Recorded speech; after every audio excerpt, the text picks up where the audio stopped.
Marianne, à toi, donc question, voilà, peut-on concilier satisfaction, effectivité complète du DALO et mixité sociale, qui reste un objectif, on va dire, tout à fait aussi important que le droit au logement? Je pense que si on a suffisamment de logements, oui. Tout simplement. Parce qu'il y a 2 800 000 demandeurs. Si on retire de ces 2 800 000 les personnes qui sont déjà logées dans le parc social, on arrive à peu près à 2 millions de demandeurs. Le DALO, c'est très peu à l'échelle de ces 2 millions de demandeurs. Donc si la question c'est de dire, est-ce que si on logeait tous les DALO, ça créerait des déséquilibres sociaux majeurs qui porteraient atteinte non, pas du tout. Si on logeait tous les DALO et qu'on arrivait à répondre à une partie supplémentaire des demandeurs, on n'aurait pas besoin de loger les 2 millions et quelques de demandeurs, franchement, ça ne toucherait pas aux équilibres sociaux. Par ailleurs, je pense qu'il faut être très vigilant parce que sur ces questions nous, on le voit assez souvent, c'est cette espèce de stigmatisation des DALO. Les DALO sont dans l'ensemble des gens qui travaillent, qui ont des revenus faibles, qui ont des compositions familiales complexes, qui sont dans des situations personnelles complexes. Mais il n'y a pas d'un côté les actifs qui bossent pour avoir un logement, et d'un côté les DALO qui attendent qu'on leur donne un logement. Ça c'est vraiment quoi. Je sais que tout le monde est convaincu dans la salle, mais il y a une espèce de stigmatisation à travers la notion de DALO qui est. Moi j'ai vu des discussions avec des parlementaires où, au fur et à mesure qu'on rallongeait la liste des prioritaires, des fois on dit attention, quand on a 16 catégories prioritaires, qu'à la fin la moitié du fichier des demandeurs est prioritaire, c'est bien gentil, mais il y a 1 million de prioritaires, on fait moins de 400 000 attributions, donc les gens sont prioritaires, ils ne sont pas logés, et en fait maintenant le prioritaire devient une espèce de sas du DALO. Donc on est prioritaire, puis après on a, parce que ça fait très longtemps qu'on est prioritaire, on devient DALO. Donc bon. Mais j'ai assisté à des discussions un peu ubuesques sur le thème, oui, mais est-ce que c'est juste de loger un DALO et pas une maman solo? Ça peut être la même d'abord. Voilà. Enfin bon, non, mais voilà, il n'y a pas une opposition. La seule chose, c'est que comme les prioritaires, on liste des situations qu'on identifie, voilà, alors que DALO, c'est une espèce de label extérieur administratif. Il y a dans l'appréciation générale, il y a celui qui a eu une espèce de tampon DALO, comme un label, voilà, et puis il y a le cas de la personne machin, les infirmières, les pompiers volontaires, etc.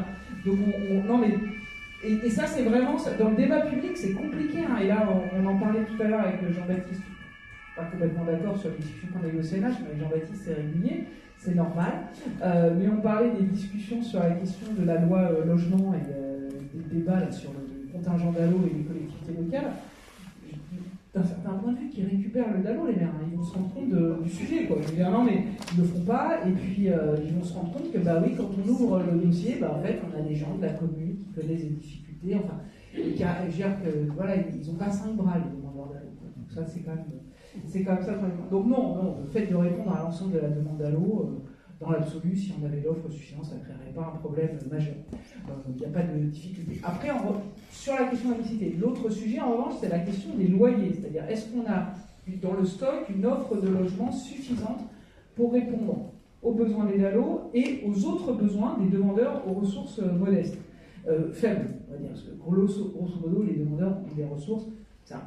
Je n'aime pas tellement quand on catégorise les locataires, les demandeurs, en disant il y a les demandeurs riches et les demandeurs pauvres. Non, même les plus riches des demandeurs sont pauvres, en tout cas sont aux ressources modestes si on les compare à l'ensemble de la société. C'est un peu par définition. Donc, où ils sont dans les classes moyennes, voilà, mais il n'y a pas de demandeurs riches. C'est comme des débats à n'en plus finir. Bon, là maintenant, j'ai l'impression que le dossier est fini sur l'ASU, où j'ai vu, je vous jure, un conseiller m'expliquer, quand on m'expliquait qu'il y avait soit des gagnants, mais il y avait quand même des perdants dans l'ASU, me dire « Ah bah c'est normal que les plus riches contribuent ». Je lui dis « Mais quels plus riches ? On parle des plus riches de ceux qui sont à l'APL. » Je veux dire, s'il y a des plus riches, oui, je suis d'accord, c'est normal que les plus riches contribuent, mais sur quelle échelle ? Voilà, c'est ça vous voyez, selon le prisme. Donc c'est pour ça que traiter les DALO comme un cas très particulier dans la demande, c'est déjà ça interroge pas, en fait. Voilà. Donc, après, il y a la question, je le disais, de l'offre, c'est-à-dire, est-ce qu'on a suffisamment d'offres à bas loyer ? Il y a un rapport de CODS qui est sorti récemment. Ça nous a contrariés parce que, découvrir, c'est l'agence de contrôle du logement social qui est sous copilotage Bercy, ministère du Logement, qui nous dit « C'est dingue, ça, il y a des gens les demandeurs sont très pauvres et vous n'avez pas assez d'offres très sociales. » Alors que ça fait combien de temps, je pense, ça doit faire... Je sais pas combien de temps qu'on demande un doublement des crédits pour le demande. Il y a 30 000 PLAI par an, on demande à passer à au moins 60 000 depuis plus de 10 ans et que, évidemment, on n'a aucun arbitrage budgétaire favorable, et voir une agence qui est sous la tutelle de Bercy nous dire, mais c'est dingue, ça, c'est vraiment bizarre. Qu'est-ce que vous faites? Vous n'y avez pas pensé. Bon, ça a été un peu contrariant, mais oui, on a un problème aujourd'hui d'offres. Il y a beaucoup plus de gens qui ont des ressources très faibles que la société ne pense qu'il y en a. Il y a un problème de représentation.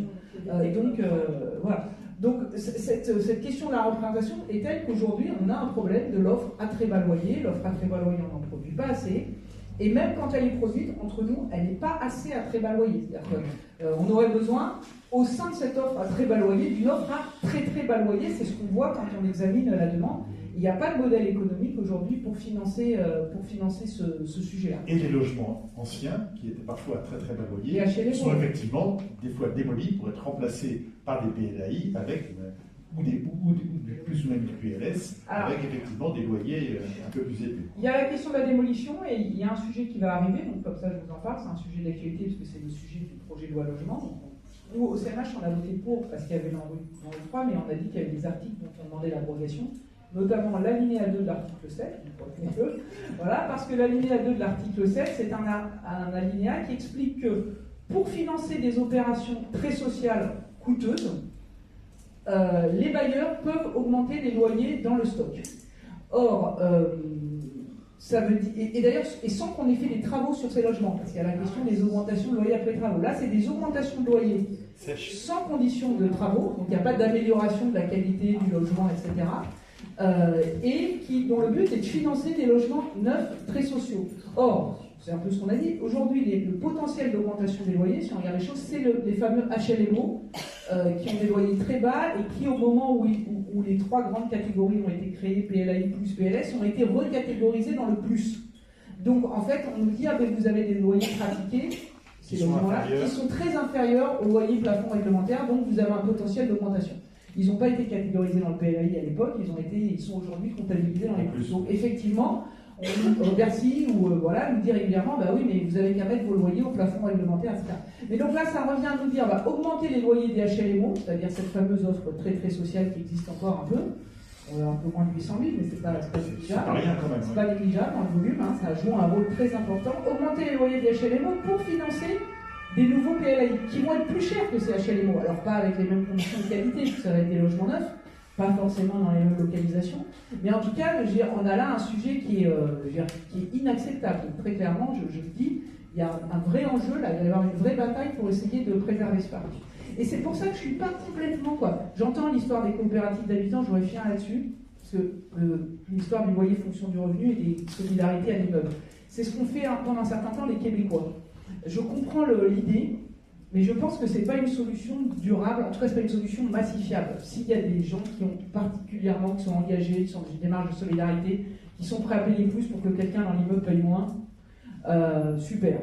Ça c'est bien, il faut les accompagner, il faut les encourager, etc. En revanche, substituer un système de solidarité nationale qui consiste à financer des logements très sociaux en le faisant reporter sur une espèce d'engagement individuel personnel de certains, c'est aussi permettre à toute une partie de la société de s'exonérer de l'action de solidarité qui passe par l'impôt.